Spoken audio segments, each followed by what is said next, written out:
everyone, welcome and welcome back to my channel. I think we all safe and doing great. আজকে জন্মাষ্টমী, সকলকে জানাই জন্মাষ্টমীর অনেক অনেক শুভেচ্ছা ও ভালোবাসা। আজকে শ্রীকৃষ্ণ এবং বাবা লোকনাথের দুজনেরই একসাথে জন্মদিন।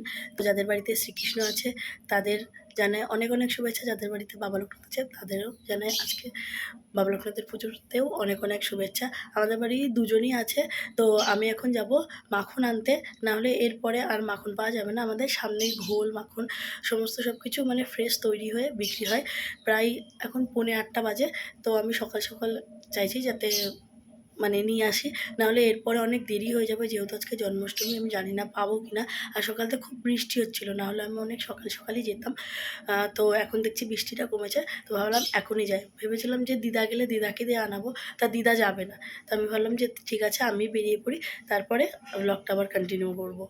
তো আমাদের এখানে 1 নম্বর গেটে ঘোল মাখন সব কিছু পাওয়া যায়, ওখানে যাচ্ছি। একটু হেঁটে হেঁটে যেতে হয় এখান থেকে সামনেই, দেখা যাক পাওয়া যায় কিনা, কারণ আজকে জন্মাষ্টমী, একটু না পাওয়ার চান্সেসই বেশি আছে।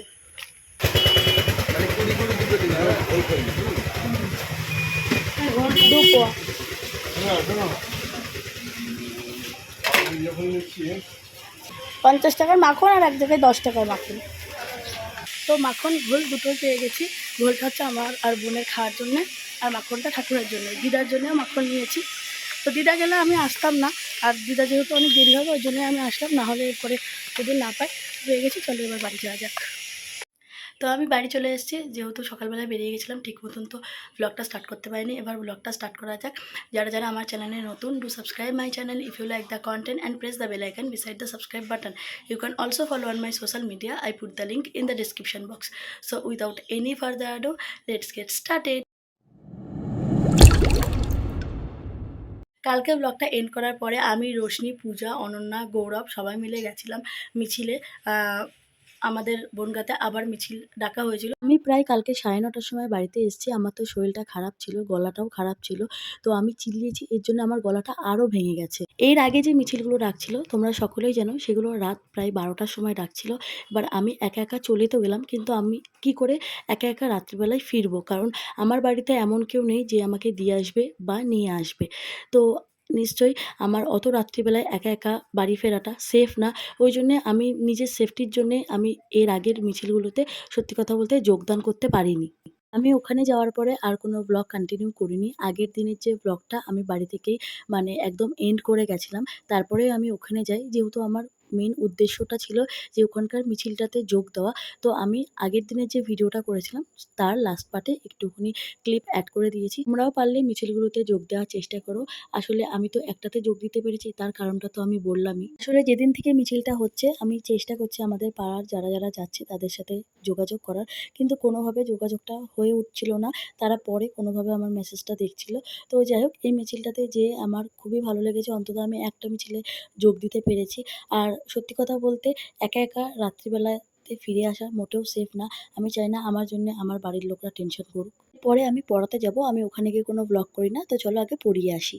2000 years later.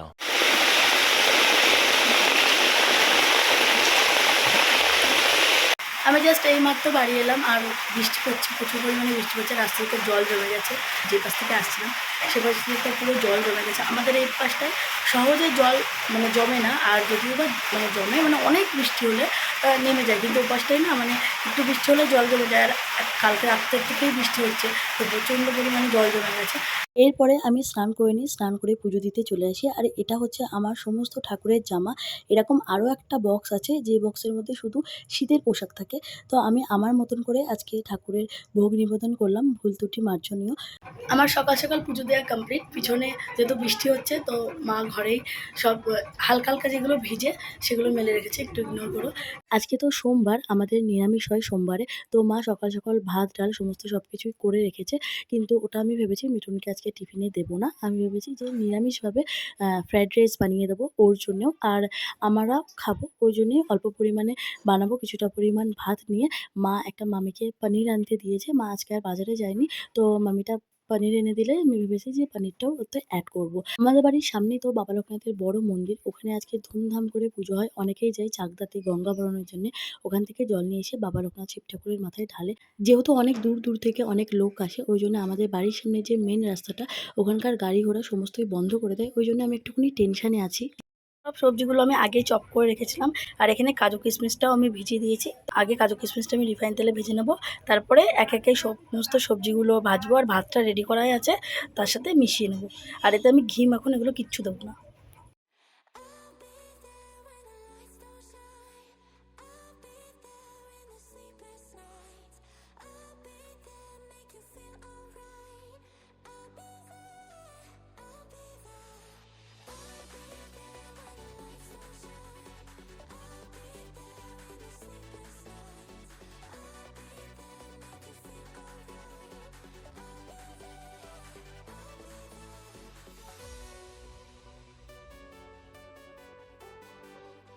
এখানে আমি আমার মতন করে ফ্রাইড রাইসটা রেডি করে নিয়েছি। আর যে মাম্মিটাকে বলেছিলাম যে পনিরটা এনে দেবে, মাম্মিটাও এনে দিয়েছিল। তাই পনিরগুলো এতে অ্যাড করে দিয়েছি।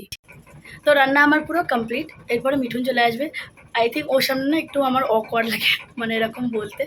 যাই হোক, আমি ফ্রাইড রাইসটা বানিয়ে দিয়েছি।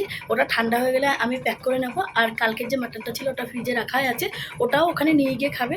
আর ফ্রাইড রাইসটা ও ট্রেনে বসে খেয়ে নেবে, যেহেতু ট্রেনে বসে খেতে প্রবলেম হয়, জন্য সব কিছু আমি এইভাবে বানিয়ে দেওয়ার চেষ্টা করি, যাতে ওকে মানে হাতে মেখে মুখে না খেতে হয়। ওটা ও চামচ দিয়ে খেয়েই নেবে। তো এরপরে ও আসুক, পরে মিঠুন আসুক, তারপরে আবার ব্লগটা কন্টিনিউ করছি। A few moments later. ঠিক করে বস। তোমরা তো দেখলেই কি হলো, আমি ওকে ঘোলটা দিতে যাই খাওয়ার জন্যে। আর কোনো কারণবশত মানে ঘোলটা ওর গায়ে পুরো পড়ে গেছিলো। এরপরে আমার শরীরটাও ভালো লাগছিল না, তো ওকে একদম আমি স্টেশনেই ছেড়ে দিয়ে তারপরে বাড়ি চলে এসেছি। এটা আমাদের আজকের লাঞ্চ। পাঁপড় ভাজা, ভাত, অল্প একটু ফ্রাইড রাইস আমি একটু খেয়েছিলাম, আর পনিরের তরকারি আর মুগের ডাল। তো আগে ফটাফট লাঞ্চটা করে নিই, তারপরে আবার ভিডিওটা কন্টিনিউ করছি। 2000 years later. খাওয়া দাওয়ার পরে আমি ভেবেছিলাম একটুখানি ঘুমাবো, কিন্তু তারপরে দিদা চলে আসে যে তালের যে পাকটা আছে সেটা বের করে দেবে বলে। মা বলেছিল যে তুমি তালের পাকটা বের করে দিও, কিন্তু দিদা তো তালেরগুলো ছাড়িয়েছে, তালের আটিটাও মানে বের করেছে, চটকেছে, কিন্তু দিদা আর মানে তালের পাকটা বের করতে পারছিল না ওই ফুটো ফুটো গামলাগুলোর জন্য। দিদা ওই ফুটো ফুটো গামলাটাতে করেনি। তো আমি বললাম যে ঠিক আছে তুমি আমাকে দাও, আমি পারবো। তো আমি ওই ফুটো ফুটো গামলা থেকে তালের পাকটা বের করে দিই। তারপরে দিদা সমস্ত সব কিছুগুলো মানে মিশিয়ে নিচ্ছিল, যে জিনিসগুলো মেশাতে হয়। আর দিদাকে হেল্প করার সুযোগে আমি একটুখানি ভিডিও করে নিচ্ছিলাম। যেহেতু আমার শরীরটা খারাপ ছিল, আজকের ব্লগটা আমি ঠিক মতন করতে পারিনি। তাই ভাবলাম যে ঠিক আছে, এই জিনিসটা তো হচ্ছে, তো আমি ভিডিওতে এটা দেখাতেই পারি।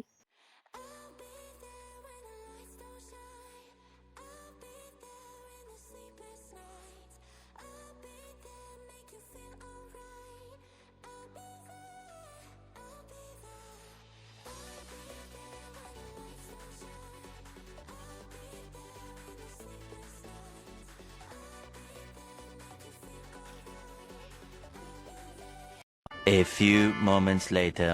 তালের বড়ার জন্য সমস্ত প্রস্তুতি করে আমি আর দিদা দুজনেই ঘুমিয়ে পড়েছিলাম আমার ঘরে। আমার তো শরীরটা খারাপ লাগছিল, আর দিদা একটুখানি দুপুরবেলায় ঘুমাতো। আজকে যেহেতু দিদার ঘুমটা হয়নি, তো তারপরে সন্ধ্যাবেলায় উঠে দিদার বাড়িতে চলে যাই। দিদা সন্ধ্যা দেবে বলে। আর মা বলল যে, "আয়, আমি তালের বড়াগুলো ভাজবো, তুই যদি ভিডিও করিস।" তো আমি বললাম যে, "ঠিক আছে, আমি একটুখানি ভিডিও করে নিই।" আর আমি বললাম যে, "ঠিক আছে, এখন যদি আমি না উঠি, এরপরে আমি রোশনিদের বাড়ি যাব। তো আর রেডি হতে আমার অনেকটা দেরি হয়ে যাবে। তো এইজন্য আমি ভাবলাম যে ঠিক আছে, একেবারে আমি রেডিও হয়ে নেব।"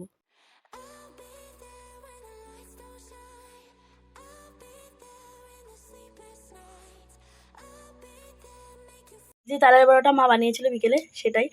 এই ১ গামলার থেকে আরও বেশি হয়েছে। আমি আপাতত এই গামলাটায় দেখাচ্ছি। A few moments later. আমি ফুল রেডি হয়ে গেছি। এই কুর্তিটাই আমি আজকে পরেছি। আর এই কানেরটা আগের দিন মিঠুন আমাকে কিনে দিয়েছিল। তো আমি বললাম যে ঠিক আছে, এই কানেরটা এর সাথে খুব সুন্দর যাচ্ছে। আমি এই কানেরটা পরে নিই। আমার খুব পছন্দ হয়েছে কানেরটা। তো ১ম এ আমি বাড়ি থেকে কিছুটা হেঁটে, হেঁটে একটা মিষ্টির দোকানে যাই। ওখান থেকে কিছুটা পরিমাণ মিষ্টি নিই। তারপরে টোটো করে একদম সোজা রোশনিদের বাড়ি চলে যাই। ওদের বাড়িতে যাওয়ার পরেই জেঠিমা বলল, "যা, ১ম এ গিয়ে ঠাকুরের দর্শন করায়।" তো আমি গেলাম।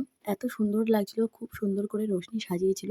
আর দুপুরটা তো আরও ভালো করে সাজিয়েছিল, যেহেতু আমাকে দুপুরবেলায় যেতে বলেছিল, মানে সকাল সকাল। কিন্তু তোমরা তো বুঝতেই পারছো এতটা শরীর খারাপ নিয়ে আমি আর যেতে পারিনি।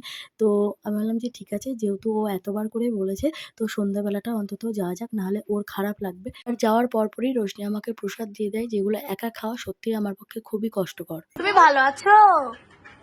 ভালো আছো বলো তুমি? এদিকে বোকা সারাদিন বাবা বাবা বাবা বলিস টাকা এদিকে টাকা আবার দিয়ে দাও বলো তাকাও, উলু দিয়ে দাও তো দাও দাও। দাও তুলো দাও তুমি এটা হাত এটা রোশনির দাদার মেয়ে, আর আমি প্রথমবার ওর সাথে একদম ফেস টু ফেস মানে দেখা করছি। এর আগে আমি সবসময় ওকে ফটোতে বা ভিডিওতে দেখতাম, কিন্তু আমি ভাবতেও পারিনি যে আজকের দিনটা ওকে আমি একদম সামনাসামনি থেকে দেখতে পারবো, কারণ ও হঠাৎ করেই আজকে এসেছিল। তো দেখি সত্যি কথা বলতে খুবই ভালো লাগলো, আর আমার বাচ্চা কাচ্চা খুব ভালো লাগে। অ্যাকচুয়ালি ফার্স্টে তো ওর একটু প্রবলেম হচ্ছিল, বাট পরে ও ইউজড টু হয়ে গেছিলো। ও তারপরে হাসছিল, খেলছিল, মানে চিৎকারও করছিল। তোমরা জাস্ট দেখো এবার। কই দাদা কোথায় দাদা ও দাদা বাবা কই বাবা দাদাকে দেখো বাবা বাবা ওর ফেভারিট জিনিস না বাবা বাবা বাবা এই চুপ গাদা বলো বলে পাপ একজন মিল্ক সাপ্লাই করে আর একজন জানে বড় হলে ক্যাশ সাপ্লাই করবে ও আমি সাপ করবে না ওরে বাবা, মার বল তুই পরীক্ষায় জিরো পেলে তো আমি বাঁচাবো তোরে দাদা বল তুই তো জিরো পেয়েছিস।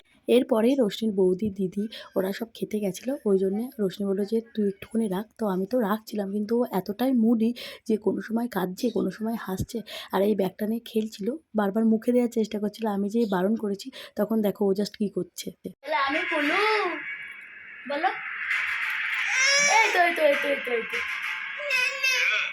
এই যে আমি রোশনিদের বাড়ি চলে এসেছি, আমার গলাটার অবস্থা খুব খারাপ। রোশনি আজকে খুব সুন্দর করে সেজেছে। রোশনি হ্যালো বলে দাও।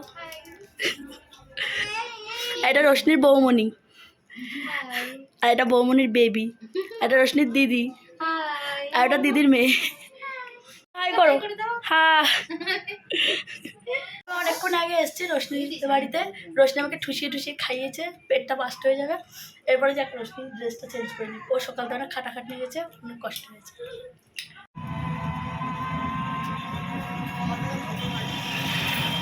আমি জাস্ট এইমাত্র বাড়িতে আসলাম, যেহেতু আমার শরীরটা তো ততটা ঠিক নেই, আমি কথাই বলতে পারছি না। তাও রোশনি অনেকবার করে বলেছিল বলে আমি ওদের বাড়ি গেছিলাম। তো যাই হোক, প্রচুর পরিমাণে মানে খেয়ে দিয়ে কষ্ট হয়ে গেছে। আজকের ব্লগটা আমি এইটুকুনি রাখছি। যদি ব্লগটাতে কিছু ভালো লেগে থাকে তো অবশ্যই like, comment, share and subscribe করে দেবেন। আজকের মতন এইটুকুনি, আবারও চলে আসবো নতুন একটা ব্লগ বা ভিডিও নিয়ে। Bye bye.